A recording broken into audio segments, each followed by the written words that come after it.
राजस्थान, बीकानेर अनुसूचित जाति आरक्षित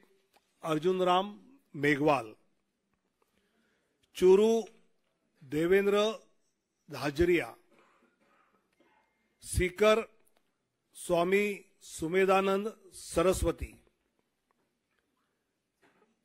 अलवर भूपेंद्र यादव,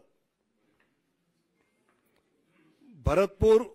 अनुसूचित जाति आरक्षित रामस्वरूप कोली, नागौर श्रीमती ज्योति मिर्दा,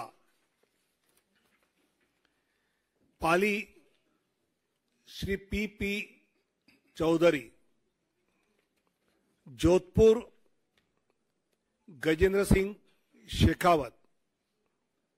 बाड़मेर कैलाश चौधरी, जालोर लुम्बाराम चौधरी, उदयपुर शेड्यूल ट्राइब आरक्षित मन्नालाल रावत, बांसवाड़ा शेड्यूल ट्राइब आरक्षित महेंद्र मालवीय, चित्तौड़गढ़ सीपी जोशी, कोटा श्री ओम बिरला, झालवाड़ा बारान दुष्यंत सिंह,